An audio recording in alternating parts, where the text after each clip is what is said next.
Hello my dear students. तो आज हम लोग class 10th chapter number 6 life processes का पार्ट 3 स्टार्ट करने वाले हैं।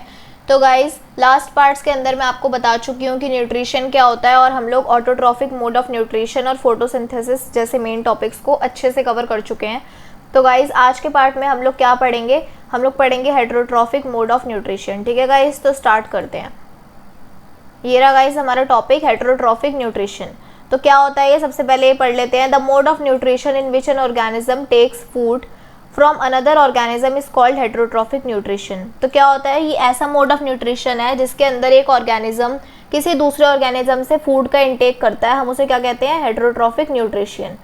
Organisms other than green plants and blue green algae follow the heterotrophic mode of nutrition. Guys हमने पढ़ा था कि ग्रीन प्लांट्स और हमारी ब्लू ग्रीन एल्गाए क्या फॉलो करती है, ऑटोट्रॉफिक मोड ऑफ न्यूट्रिशन। तो इन दोनों को छोड़ के जितने भी ऑर्गेनिजम्स हैं वो क्या फॉलो करते हैं, heterotrophic mode of nutrition. Heterotrophic nutrition can be further divided into 3 types. Heterotrophic nutrition के कितने टाइप्स है गाइस, 3। पहला है सेप्रोफाइटिक, दूसरा है होलोजोइक, तीसरा है पैरासाइटिक। ठीक है गाइस, नेक्स्ट देखते हैं। अब हम लोग ये सारे न्यूट्रिशन के बारे में पढ़ेंगे अच्छे से। तो सबसे पहले हम बात करते हैं हमारे सेप्रोफाइटिक न्यूट्रिशन के बारे में। तो क्या होता है, in saprophytic nutrition the organism secretes the digestive juices on the food. जैसे कोई फूड पार्टिकल है तो वो जो ऑर्गेनिज्म होगा वो कुछ डाइजेस्टिव जूसेस इसके आसपास सिक्रीट कर देगा। The food is digested while it is still to be ingested. Ingested का क्या मतलब होता है गाइस, किसी भी चीज़ को कंज्यूम करना, एब्जॉर्ब करना या फिर स्वेलो करना।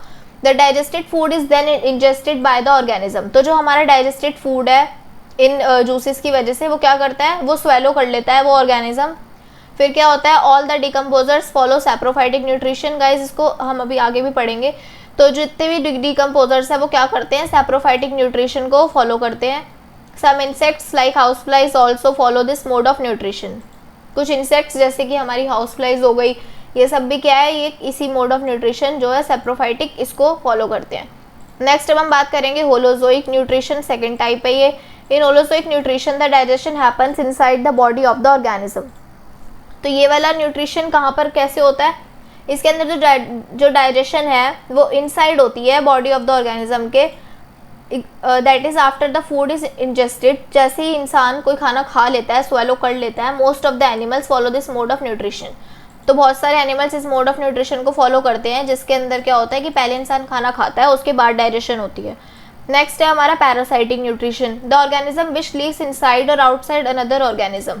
तो कोई ऑर्गेनिज्म जो कि किसी दूसरे ऑर्गेनिज्म के या तो अंदर रहता है या फिर बाहर रहता है, and derives nutrition from it, और उसी का ही न्यूट्रिशन लेता है, जो वो खाता है वही वो खाता है। ठीक है गाइस, तो उसको हम क्या कहते हैं, parasitic nutrition. And this type of mode of nutrition क्या कहते हैं इसको गाइस, पैरासाइटिक न्यूट्रिशन। एग्जाम्पल क्या है, कसकटा, टिक एटसेट्रा। ठीक है गाइस, नेक्स्ट देखते हैं। न्यूट्रिशन इन अमीबा पढ़ेंगे हम गाइस, बहुत इंपॉर्टेंट टॉपिक है। Amoeba is a unicellular animal. सबको पता है अमीबा क्या है, यूनिसेलुलर ऑर्गेनिज्म है। तो विच follows the holozoic mode of nutrition. और ये कौन सा मोड फॉलो करता है, ये करता है holozoic mode of nutrition. In holozoic nutrition the digestion of food follows after the injection of food. तो होलोजोइक न्यूट्रिशन में क्या होता है, इंजेक्शन ऑफ फूड के बाद डाइजेशन होता है। Thus digestion takes place inside the body of the organism. तो इसके अंदर भी क्या होता है कि जो डाइजेशन है वो ऑर्गेनिज्म की बॉडी के अंदर जगह लेता है। Holozoic nutrition happens in 5 steps. Guys ये सीबीएसई और बोर्ड्स का बहुत ही फेवरेट क्वेश्चन है ये इंजेक्शन डाइजेशन वाला, कि इसके अंदर होलोजोइक न्यूट्रिशन में कौन से 5 स्टेप्स होते हैं। तो ये हम लोग अच्छे से पढ़ते हैं। एक है injection, digestion, absorption, assimilation and egestion. ठीक है गाइज, ये रहे सारे। तो अब इनको हम डिटेल में पढ़ते हैं। स्टेप्स ऑफ होलोजोइक न्यूट्रिशन कितने होते हैं हमारे, 5 होते हैं। पहला है injection. The process of taking in the food is called injection. तो ये मैं आपको बता ही चुकी हूँ कि खाने को, जब हम खाना खाते हैं उस प्रोसेस को हम क्या कहते हैं, इंजेक्शन। अब हम बात करेंगे डाइजेशन की। The process of breaking complex food substance into simple molecules is called digestion. तो जो हमने फूड खाया वो हम कॉम्प्लेक्स उसमें खाते हैं, तो फिर क्या होता है, कॉम्प्लेक्स मॉलिक्यूल्स को जब वो तोड़ देता है और उसको सिंपल मॉलिक्यूल्स के अंदर कन्वर्ट कर देते हैं, इस प्रोसेस को हम कहते हैं डाइजेशन। सिंपल मॉलिक्यूल्स दस obtained can be absorbed by the body. तो जो ये कॉम्प्लेक्स मॉलिक्यूल्स है, जब ये सिंपल मॉलिक्यूल्स के अंदर कन्वर्ट हो जाते हैं, कॉम्प्लेक्स सिंपल में कन्वर्ट हो जाते हैं, तो क्या होता है, ये आसानी से बॉडी के अंदर एब्जॉर्ब हो पाते हैं। अब इसका नेक्स्ट है third, absorption. The process of absorption of digested food is called, तो क्या होता है जो हमारा डाइजेस्टेड फूड है वो बॉडी हमारी क्या करती है, एब्जॉर्ब करती है, तो उसी को हम क्या कहते हैं, एब्जॉर्प्शन। अब हम बात करेंगे एसिमिलेशन की। The process of utilization of digested food for energy and for growth and repair. तो एसिमिलेशन क्या होता है, जैसे अब हमने खाना खा लिया, डाइजेस्ट भी हो गया खाना, डाइजेस्ट होने के बाद हमारी बॉडी ने उसको एब्जॉर्ब भी कर लिया, तो अब वो एब्जॉर्ब फूड क्या होगा, वो यूटिलाइज होगा, एनर्जी में कन्वर्ट होगा, और वो एनर्जी किसके काम आएगी, हमारी बॉडी की ग्रोथ और रिपेयर के। नेक्स्ट है इसका लास्ट स्टेप गाइस, फिफ्थ, वो है digestion. The process of removing undigested food from the body is called digestion. तो जो हमने खाना खा लिया, कुछ खाना तो हमारा एब्जॉर्ब हो गया और कुछ हमारे उसकी एनर्जी भी बन गई, लेकिन जब जो खाना डाइजेस्ट ही नहीं हो पाया, ऐसा तो नहीं है कि सारे कॉम्प्लेक्स मॉलिक्यूल्स को उसने सिंपल में तोड़ ही दिया और डाइजेशन सबकी हो ही गई। कुछ कुछ तो फूड ऐसा भी होगा ना जो अनडाइजेस्टेड रह जाएगा, तो वो जब हमारी बॉडी से बाहर निकलता है तो हम उसे क्या कहते हैं गाइस, डाइजेशन कहते हैं। और ये वाले स्टेप्स आप अच्छे से याद कर लो, मैंने आपको अच्छे से समझा तो दिए ही हैं, ठीक है गाइस। नेक्स्ट पे चलते हैं, ये एक बार ओवरलुक ले लो इसका अमीबा का। Amoeba is a unicellular animal, पढ़ लिया हमने, which follows the holozoic mode of nutrition. Holozoic mode of nutrition को फॉलो करता है। The cell membrane of amoeba keeps on protruding into pseudopodia.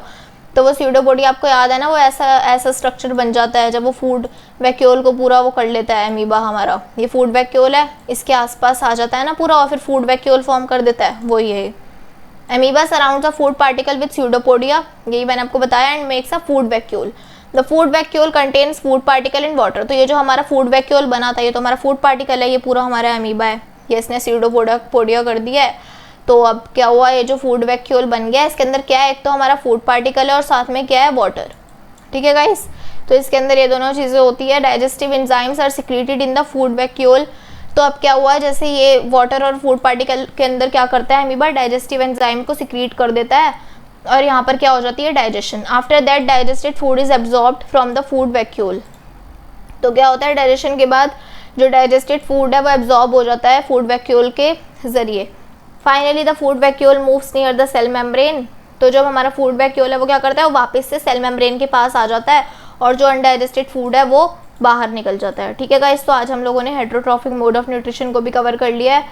तो गाइस अब मैं आपको इसके नेक्स्ट पार्ट में, पार्ट नंबर 4 होगा इसका, तो अब मैं आपको उसके अंदर क्या पढ़ाऊंगी, डाइजेशन इन ह्यूमन बींग्स, ठीक है गाइस। तो वो लेक्चर आप मिस मत करना बिल्कुल भी, और ये सारे नोट्स चाहिए हो। वैसे तो गाइस मैं आपको यही सजेस्ट करूँगी कि आप नोट्स खुद से बनाओ, तो बहुत हेल्पफुल रहते हैं। बाकी अगर आपको इसकी ये वाले नोट्स चाहिए तो ये रहा हमारे चैनल का टेलीग्राम लिंक, इसको गाइस जल्दी से जाके फॉलो कर लो, ठीक है गाइस। वीडियो अच्छी लगी हो तो मुझे बताना कमेंट सेक्शन में, और कोई डाउट हो तो वो भी पूछना, और thank you so much for watching.